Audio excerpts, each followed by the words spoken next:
Hello दोस्तों, कैसे हैं आप। स्वागत है आपके अपने चैनल राजीव कॉम्पिटिटिव क्लासेस में। दोस्तों, बिहार में असिस्टेंट प्रोफेसर की बहाली आ रही है। इस परीक्षा को जो आयोजित करेगी वो बिहार परीक्षा समिति के द्वारा इसका आयोजन होगा।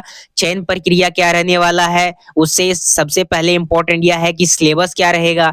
यहाँ पे पहले बिहार परीक्षा समिति के द्वारा यहाँ पे आप लोगों का बिहार सरकार के द्वारा सौंपा गया है कि असिस्टेंट प्रोफेसर का इसमें बहाली कराया जाए बिहार परीक्षा समिति के द्वारा। तो यहाँ पे पहले आप लोगों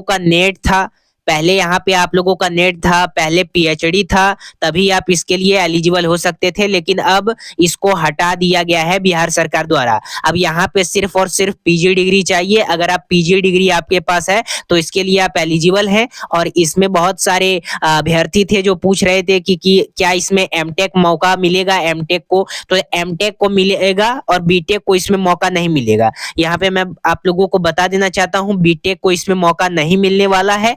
एमटेक को इसमें मौका मिलेगा लेकिन बीटेक को इसमें नहीं मिलेगा। ठीक है, अब यहाँ पे बात करते हैं कि आखिर इसका आप लोगों का सिलेबस क्या रहने वाला है, चयन प्रक्रिया क्या रहेगा। तो चलिए बिना देरी करे करते हैं इस वीडियो को स्टार्ट। अगर चैनल पर पहली बार विजिट किए हैं तो चैनल को सब्सक्राइब कर लीजिएगा, बेल आइकन को प्रेस कर लीजिएगा और जितना हो सके उतना शेयर कीजिएगा इस वीडियो को। तो देखिए यहाँ पे दोस्तों, ये आप लोगों का टोटल पैटर्न आ जाता है। यहाँ पे आप लोगों का पेपर 1 जो होगा आप लोगों का टोटल इसमें 50 क्वेश्चंस का होंगे और 50 क्वेश्चंस में पर आप लोगों का मार्क्स मिलेगा 100। और ये आप लोगों को जो टाइम मिलेगा वो 3 आवर का टाइम मिलेगा। 3 आवर 180 मिनट्स का कुछ होंगे वहां पे टाइम। और पेपर 2 में आप लोगों का 100 होगा। टोटल आप लोगों का 150 का प्रश्न होगा। हम डिटेल से सिलेबस देखते हैं कि आखिर आप लोगों का बेड परीक्षा में आप लोगों का सिलेबस क्या रहने वाला है। तो देखिए दोस्तों, ये आप लोगों का सिलेबस पेपर 1 का आ जाता है, सभी इकाइयां का आ जाता है। देखिए जैसे कि आप लोगों का यहाँ पे जब पेपर 1 और पेपर 2 में इसका सिलेबस बना हुआ है बेड का, तो यहाँ पे सिलेबस पेपर 1 में आप लोगों का ऑल यूनिट रहने वाला है। और यहाँ पे आप लोगों का पेपर 1 में टोटल 50 क्वेश्चन रहेंगे और इसमें आप लोगों का 10 यूनिट रहने वाला है। और पर यूनिट पे आप लोगों को 5-5 नंबर यहाँ पे मिलेंगे। ठीक है, 5-5 क्वेश्चंस यहाँ पे मिलेंगे। तो यहाँ पे सबसे पहले देखिए क्या आ जाता है, यूनिट आ जाता है।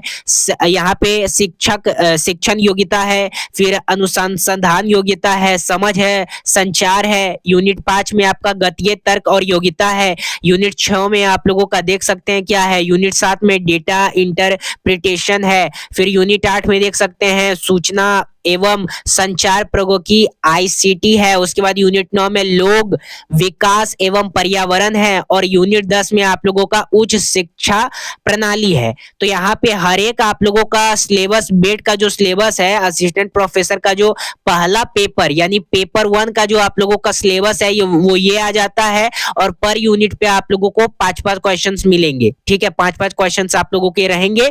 और टोटल जो पेपर 1 में टोटल जो आप लोगों का क्वेश्चन आ जाता है ये आप लोगों का आ जाता है ऑल यूनिट्स में 10 यूनिट्स इसमें टोटल है और 5-5 आप लोगों को मिलेंगे। ठीक है, तो ये आप लोगों का 50 हो जाता है टोटल। तो ये पेपर 1 के लिए है, सभी इकाइयों के लिए जो भी सिलेबस आता है पेपर 1 के। अब यहाँ पे बेड पेपर 2 देखते हैं। तो पेपर 2 के लिए आप लोगों का शिक्षक के लिए पाठ्यक्रम रहेगा। यूनिट 1 में शैक्षिक अध्ययन, फिर यूनिट 2 में शिक्षा का इतिहास, राजनीति और अर्थशास्त्र, फिर यूनिट 3 में आपका शिक्षार्थी और सीखने की प्रक्रिया, फिर यूनिट 4 में शिक्षा। उसके बाद फिर आप लोगों का आगे देखेंगे तो यूनिट 4 में देख सकते हैं शिक्षा, फिर पाठ्यचर्या अध्ययन। यूनिट 10 में देखिएगा समावेशी शिक्षा। तो ये टोटल आप लोगों का बेट जो है इसका आप लोगों का आ जाता है कि आखिर आप लोगों का सिलेबस क्या रहने वाला है इसके अंतर्गत।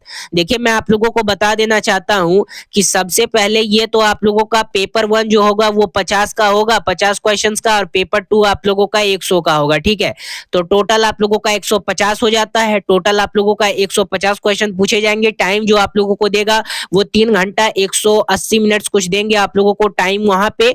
और ये जो कंडक्ट करवाई जाएगी ये बिहार परीक्षा समिति के द्वारा करवाई जाएगी। और यहाँ पे इसमें एमटेक एलिजिबल है और बीटेक इसमें एलिजिबल नहीं है। ये मैं आप लोगों को साफ साफ कह देना चाहता हूँ। अगर आपके पास पीजी डिग्री है तो आप इसके लिए एलिजिबल हैं और अगर एमटेक है तो उनको मौका मौका मिलेगा, बीटेक को यहाँ पे मौका नहीं मिलेगा। तो पेपर 1 का सिलेबस और पेपर 2 का सिलेबस बता दिया। अब चयन प्रक्रिया क्या है सो बता देना चाहता हूँ। इसमें अगर आप 50 से 55 प्लस के भी है ना, तो आप लोगों को यहाँ पे उम्र सीमा में छूट दिया गया है। 50 से 55 भी है तो भी इसको आप, इसके लिए आप एलिजिबल है, इसको आप फॉर्म भर सकते हैं। आज के इस वीडियो में मैंने आप लोगों को बताया कि बिहार बेट एग्जाम 2025 जो होने जा रही है, उसमें आप लोगों का बिहार पात्रता परीक्षा के अंतर्गत टोटल जो पद है ये 4261 पद है और सभी विषय का मैं आप लोगों को संपूर्ण जानकारी दे दिया कि पेपर 1 और पेपर 2 का सिलेबस क्या है। इस वीडियो को जितना हो सके उतना शेयर कीजिएगा तमाम दोस्तों के पास, और जिनके भी अभी यहाँ पे असिस्टेंट प्रोफेसर के लिए 50 से 55 वर्ष भी आप लोगों का है तो आप इसके लिए एलिजिबल है। तो अभी चैनल को सब्सक्राइब करके रख लीजिए, बेल आइकन को प्रेस कर लीजिए, इससे रिलेटेड जो भी अपडेट होगी तो इसी माध्यम से आप लोगों को मिलेगी। धन्यवाद।